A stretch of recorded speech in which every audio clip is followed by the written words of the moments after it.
it's just Martine, and today I'm going to be telling you the truth about what it's like to get a degree in forensic psychology.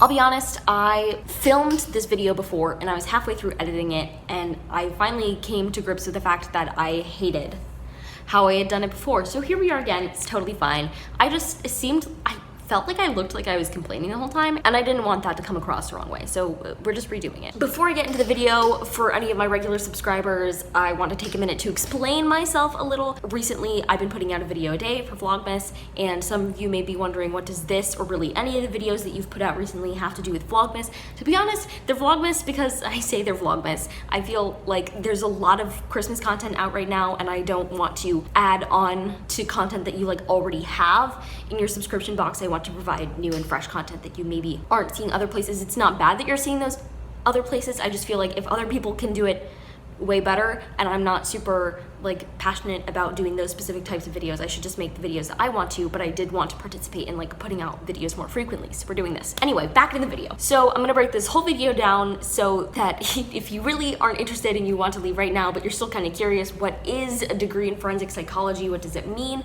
I'm going to answer it right now for you. It is just the intersection of psychology and law. That's it, that's all. The thing about saying that I'm getting a degree in forensic psychology is that it sounds very specific. It's way broader than you think it might be. So there are a couple misconceptions maybe about what I study that I just want to clear up for those of you, either if you're looking into a degree in forensic psychology or you're just curious about what I do. I'm just going to clear up some of those common misconceptions and talk about my experience with those misconceptions and stuff so that you're aware of what it's really like to get a degree in forensic psychology. So the first misconception that I get is that what I do is like what people do on Criminal Minds. This is a totally fair assumption. It's not like the media has tried to portray it any other way, and there have been more and more shows that have used the same styles of Criminal Minds that seem to be, they're psychologically based, and since they're technically forensic investigators, you're oh, so that's forensic psychology. And now, technically, the way that the characters on Criminal Minds examine behavior is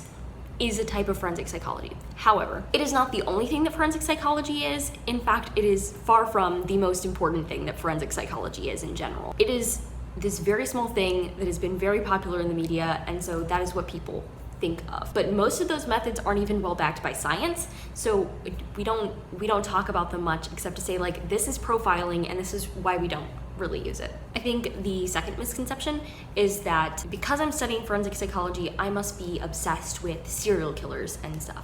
I can't tell you the number of times that I've told people, oh, I'm studying forensic psychology, and they go, oh, I know everything there is to know about serial killers. I listen to true crime podcasts all the time, whatever.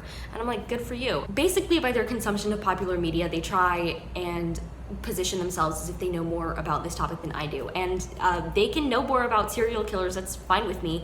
I haven't taken a class on serial killers. It was an elective option for me, and I didn't take it. It's not that I don't find serial killers interesting, it's just that there are a lot more common, prevalent, and important things in forensic psychology to be studying aside from just serial killers. That's why it's an elective class. It's not a core curriculum class for us. But also, I just think it's kind of rude in general when you explain what you do, whether it's what you study or you do for your job, and people try to act as if they know more about it than you, because even if they do, that's not cool. They're just trying to prove something about themselves, and that's weird. On the misconception of popular media about forensic psychology, I will say that some of my interest from forensic psychology started in places like Criminal Minds or studying Sherlock, but not necessarily because I wanted to be exactly like those characters. It was because it showed me that there was an intersection of law and psychology, and I was like, oh, that's pretty interesting. I wonder what's there in the in-between, because obviously if you have a degree program, there's a lot of information in it, so I wanted to know what was there. Another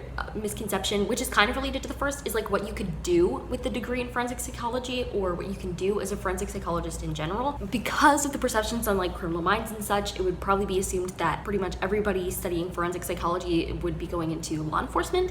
That is not the case. A few years ago, I was considering maybe going into law enforcement. I was a police cadet for 2 years, and that was a good experience, but if anything, it taught me maybe not for me, right? Which is entirely why I did this program before I was old enough to actually try and become a law enforcement officer, so that I knew ahead of time okay, I don't want to do that. But I still wanted to study something within forensic psychology, which law enforcement can be within forensic psychology. We have one professor in our department who has a history of working in law enforcement, and that's great. So there are people that want to do that. But there are also people who want to go down the clinical route. Still not me, but they exist. So the clinical route goes a couple different ways. You could do psychological evaluations on defendants so that you could provide expert witness testimony in court.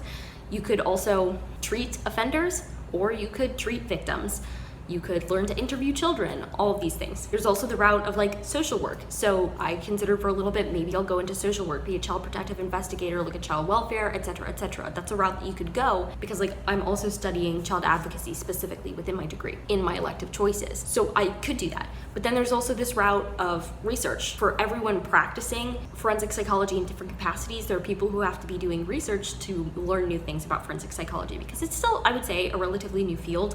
It's not like as well established as some other things. Same with psychology in general, to be honest. Like there are a lot of studies in the world that are a lot older than psychology is in general. And there's plenty of research to do in all those other fields. So there's especially more research to do in younger fields like psychology and specifically forensic psychology. So there's the path of research, and the research is super, super broad. You can take pretty much every psychological concept that there is and you could do research on it in a forensic way. So like personally, one of the research projects I'm working on is about mindfulness and false memory because in the criminal justice system, people are using their memory as evidence. They're testifying in the court of law, they're picking people from the lineup, and you want to know how memory works and whether or not they're going to have accuracy in those memories so that the defendants aren't going to be wrongfully convicted or accused or tried because somebody had the wrong memory about it. And there are lots of famous cases about this. If you want more information about cases like this, I'll try to remember to leave like a link about like the Ronald Cotton case below. That's the most famous case that we study. And I've been interested in mindfulness for years, pretty much since my love of psychology began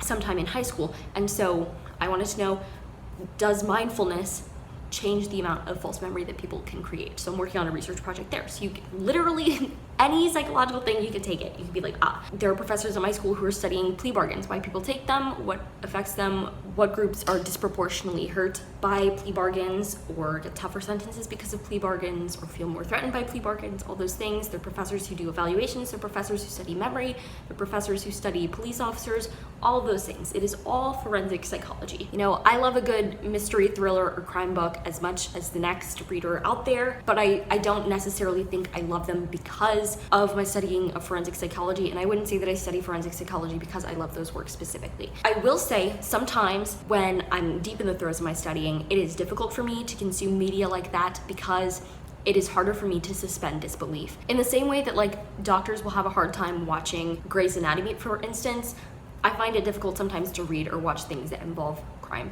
and forensic psychology more specifically. And this is not just because of my study of forensic psychology, it's also because of my experience as a police cadet, right?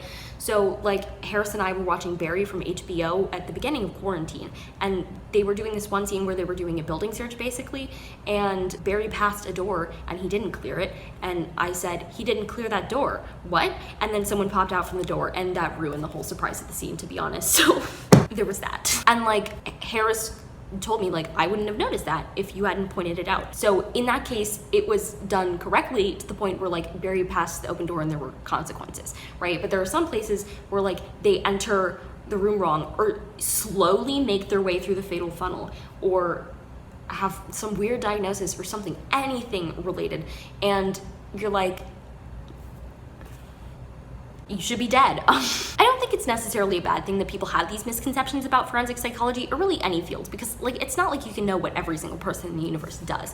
It does seem funny to me though that I get these same misconceptions over and over and over again, and the same reactions almost every time that I say that I'm studying forensic psychology. It sounds really fancy, it sounds cool, it is cool. I love what I study, but it is also not necessarily what other people think that I study when I say that I study it, if that makes any sense at all. Tell me if I'm making sense down below in the comments. So if this video helped you in any way, or you just enjoyed it, give it a big thumbs up and comment down below. Did you have any of these misconceptions about forensic psychology? Did you learn anything new? And are there any more questions that you have for me about this topic? Would you want to see more videos about this in the future? Please let me know. Always helps me learn how I want to grow my channel and what my audience wants to see. That's you, and I love you. Thank you for being here. And subscribe for more reading, writing, and college lifestyle content. Until next time, bye humans, bye!